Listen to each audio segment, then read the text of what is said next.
हरे कृष्णा। पहला स्कंद, पहला अध्याय, पहला श्लोका।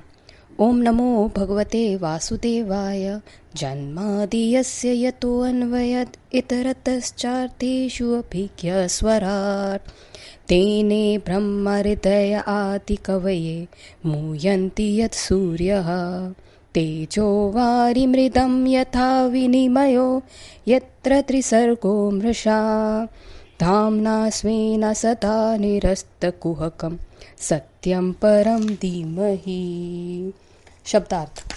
हे प्रभु, हे वासुदेव पुत्र श्री कृष्ण, हे सर्वव्यापी भगवान, मैं आपको सादर नमस्कार करता हूँ। मैं भगवान श्री कृष्ण का ध्यान करता हूँ क्योंकि वे परम सत्य है और व्यक्त ब्रह्मांडों की उत्पत्ति, पालन तथा संहार के समस्त कारणों के आदि कारण है।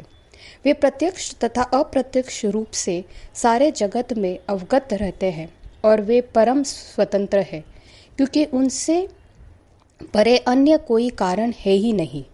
उन्होंने ही सर्वप्रथम आदि जीव ब्रह्मा जी के हृदय में वैदिक ज्ञान प्रदान किया। उन्हीं के कारण बड़े बड़े मुनि तथा देवता उसी तरह मोह में पड़ जाते हैं जिस प्रकार अग्नि में जल या जल में स्थल देखकर कोई माया के द्वारा मोहग्रस्त हो जाता है। उन्हीं के कारण वे सारे भौतिक ब्रह्मांड जो प्रकृति के 3 गुणों की प्रतिक्रिया के कारण अस्थायी रूप में से प्रकट होते हैं, वास्तविक लगता है जबकि ये अवास्तविक होते हैं।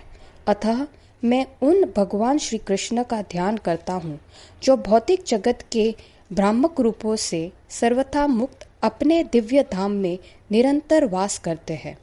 मैं उनका ध्यान करता हूँ क्योंकि वो ही परम सत्य है। हरे कृष्णा। आज हम सुबह का जो भागवतम क्लास था श्यामानंद प्रभु का, उससे उन्होंने जो भी कहा है उसमें से थोड़े बहुत मुख्य पॉइंट्स निकाल के मैं आप लोगों के लिए लाई हूँ। उन्होंने अपना क्लास इस तरह से शुरू किया कि श्रीमद् भागवतम है क्या। विश्वनाथ चक्रवर्ती ठाकुर कहते हैं कि श्रीमद् भागवतम और कुछ नहीं, बस वह किताब है जो हमें कृष्ण के बारे में ज्ञान देता है।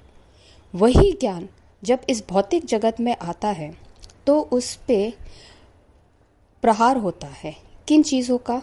काल यानी समय, आलस्य, क्योंकि होते हुए भी लोगों की कोई उत्सुकता नहीं है उसे उठा के पढ़ने या सुनने की, और उन विचारों की जो कृष्णा के अगेंस्ट है यानी आसुरिक मेंटालिटी। एक बहुत ही फेमस सेइंग है, फाइंडर्स आर कीपर्स, यानी जिसे मिला वही उसके हकदार होते हैं। उस संदर्भ में प्रभु जी ने एक स्टोरी कही। हम सब जानते हैं कोलंबस, जिसने अमेरिका का खोज किया था। एक्चुअली वो इंडिया की खोज में निकल रहा था। उन्होंने तभी के जो रानी और राजा थे उनसे यह कहा कि आप मुझे आर्थिक सपोर्ट दीजिए और मैं आपके लिए इंडिया की खोज करके लाऊंगा। फिर हम इसी जल रूट से यानी जल द्वारा उनसे कम्युनिकेशन या रूट संदर्भ करेंगे ताकि हम भी उनकी तरह अमीर हो जाएंगे। किस में? कल्चर में नहीं, या तो ज्ञान में नहीं, लेकिन जो स्पाइसेस है, नमक है, मसाले हैं और सिल्क इत्यादि वस्तुओं में वो अमीर होना चाहते थे। तो कोलंबस का प्लान ये था कि वह पश्चिम से शुरू करेगा, पूर्व से नहीं, क्योंकि उसका कहना था कि दुनिया जो है वो गोल है। बट उस टाइम पे बहुत से लोगों का यह कहना था कि दुनिया गोल नहीं बट फ्लैट है। और कोलंबस ने बहुत सारे तर्क दिए, बहुत सारी एक्सप्लेनेशंस दी ये बताने के लिए कि दुनिया गोल है।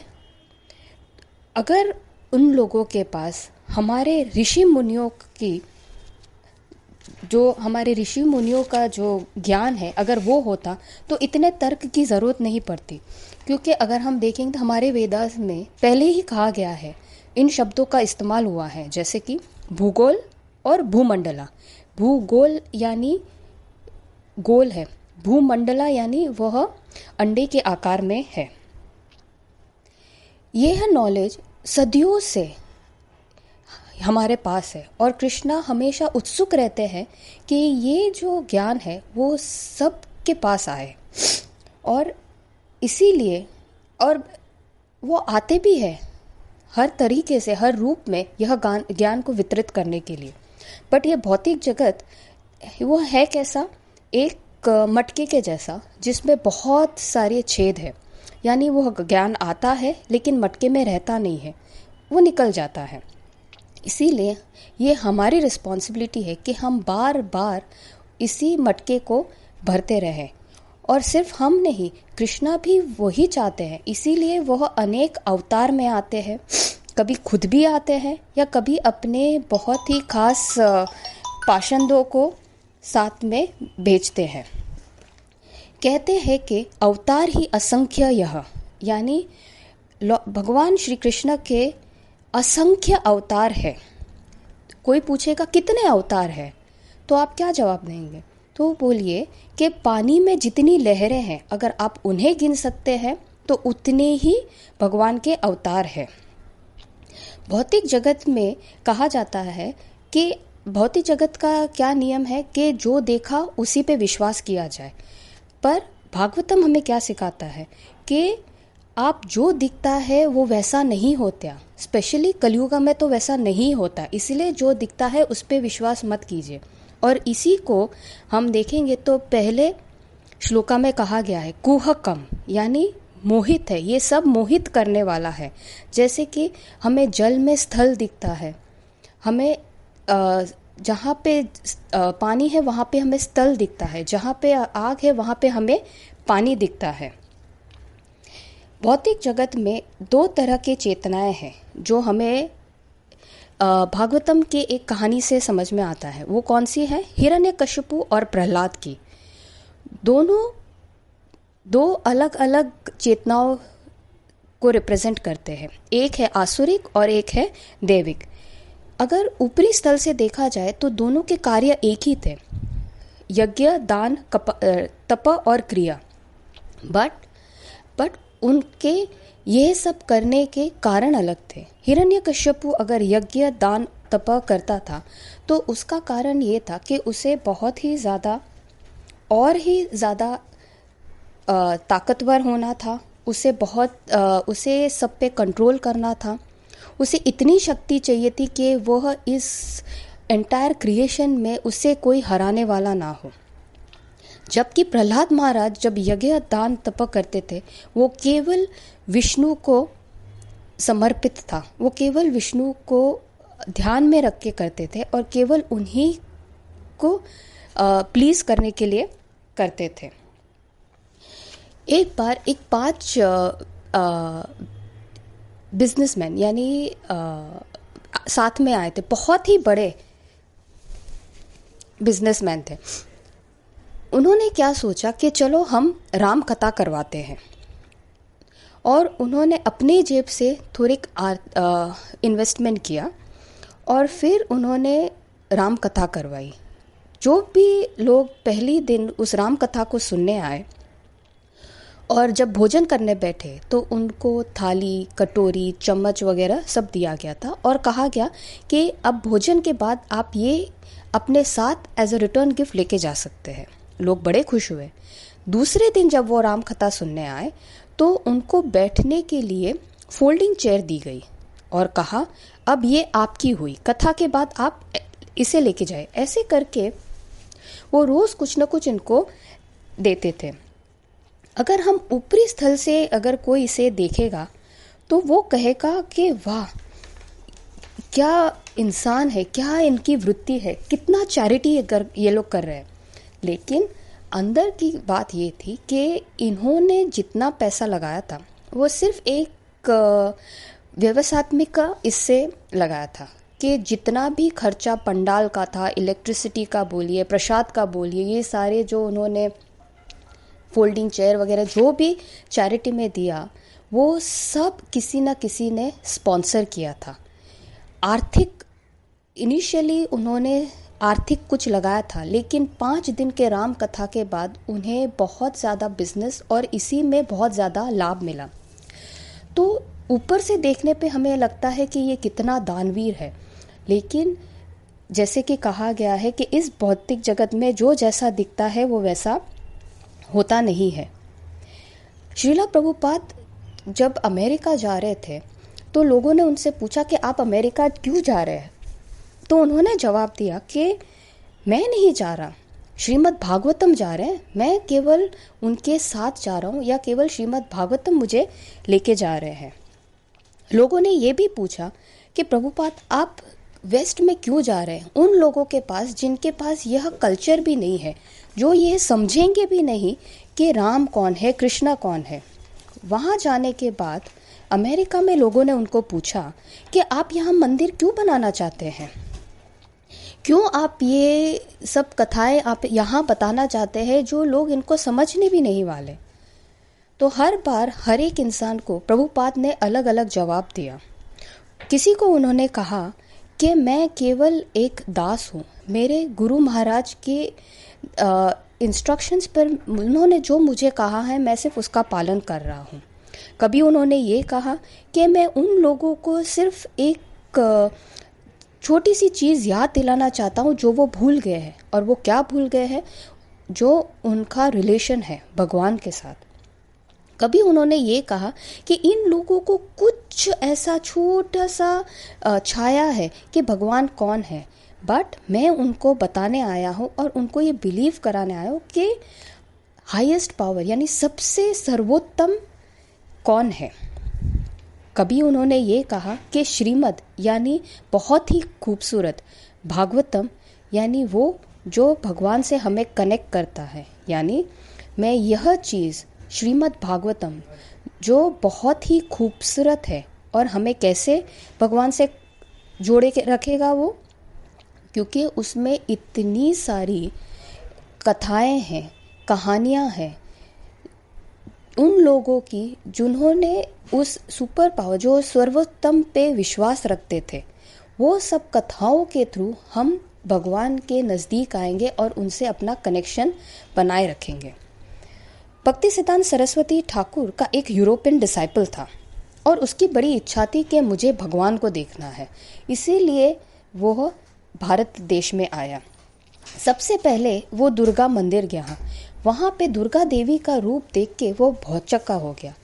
दुर्गा देवी यानी जो सिंह पे सवार है, इतने सारे हाथ और हर एक में एक अलग किस्म का उसके पास हथियार है।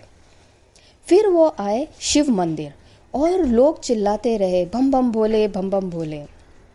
फिर उन्होंने हनुमान जी के दर्शन लिए, एक हाथ में गदा और एक हाथ में पर्वत उठाए हुए खड़े थे। फिर वो आए काल भैरव के मंदिर में, और काल भैरव के मंदिर में आते ही उन्हें ऐसा लगा कि बाप रे, अभी ये मूर्ति में से निकल के मेरे ऊपर ही आ जाएंगे।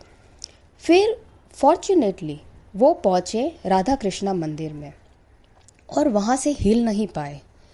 वो जो मनमोहित मूर्ति उन्होंने देखी कृष्णा की, जो एक हाथ में मुरली बजाए हुए थे, और उनको ये सोचना पड़ा कि ये कैसे भगवान है जो केवल कुछ काम नहीं कर ले, केवल हंसते हैं और मुरली बजाते हैं। तो ऐसे भी लोग हैं जो इस रूप को देखकर मोहित हो जाते हैं, बट बहुत से लोग ऐसे भी हैं जो ईर्ष्या दिखाते हैं। वो कहते हैं कि अगर क्यों भगवान को ही एंजॉय करने का हक है, हमें क्यों नहीं है। कुछ लोग ऐसे कहते हैं कि भगवान को मेरे पास बैठ के रोना चाहिए, मेरे साथ दुखी होना चाहिए। क्यों? क्योंकि मैं दुखी हूँ। या तो फिर मुझे ये सब दुखों से मुक्त करके मुझे अपने साथ ले जाना चाहिए या अपने साथ रखना चाहिए, जहाँ पे मैं भी उनके साथ खुश रह सकता हूँ। ये बहुत ठीक भी है, लेकिन हमें अपने आप को उसके लिए सक्षम बनाना पड़ेगा। फिर या तो फिर कोई और कहता है कि ठीक है, हमें ही क्यों कॉम्प्रोमाइज़ करना है इस भौतिक जगत में। श्रीमद् भागवतम में लिखा है कि दो तरह के लोग हैं। एक तो वो लोग कौन है जो श्रीमद् भागवतम का रोज स्वयं करते हैं, जो उन्हें रोज पढ़ते हैं। कुछ लोग ऐसे हैं जो कहेंगे कि आप क्या कर रहे हैं अपने जीवन के साथ, क्यों इतने कॉम्प्रोमाइज़ कर रहे हैं। सुबह 3 बजे उठते हैं मंगल आरती के लिए, फिर 2 घंटे से ज़्यादा आप बैठ के सिर्फ माला घुमाते हैं। सुबह का पूरा टाइम आप उस चीज़ में लगाते हैं जिसमें कुछ भी मज़ा नहीं है। आपका मॉर्निंग प्रोग्राम है, आपका जपा है, आपका मंगल आरती है। उसके बदले अगर आप चाहें तो आपके पास कितने सारे विकल्प हैं लेट नाइट एन्जॉयमेंट्स के लिए। क्यों कॉम्प्रोमाइज़ करना है? जो हमें मनुष्य जीवन मिला है वो कॉम्प्रोमाइज़ करने के लिए नहीं मिला है, बट भोगने के लिए मिला है। बट जो श्रीमद् भागवतम को रोज़ सुनते हैं, जो रुचि रखते हैं, वो जानते हैं कि ये सब क्या है, सुसुखम। अभी थोड़ा तकलीफ़ देता है, बट उसके बाद हमें आनंद ही आनंद मिलने वाला है।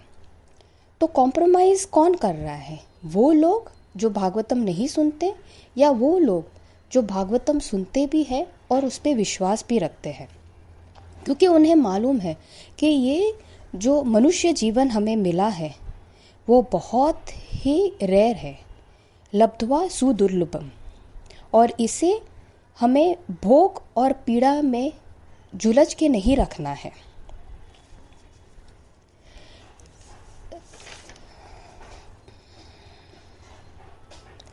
ब्रह्म संहिता में ब्रह्मा जी कहते हैं कि इस ब्रह्मांड में पूरे इसमें बहुत सारे ब्रह्मांड हैं और सारे ब्रह्मांड में अनेक ही ब्रह्मा है। तो फिर मैं कैसे सबसे सर्वश्रेष्ठ क्रिएटर हुआ? तो सर्वश्रेष्ठ क्रिएटर कौन है? ना तस्य कार्यम कारणम च विद्यते। जो लंबा है, जो ज़्यादा तगड़ा दिखता है, ज़रूरी नहीं है कि वह ही शक्तिशाली होना चाहिए।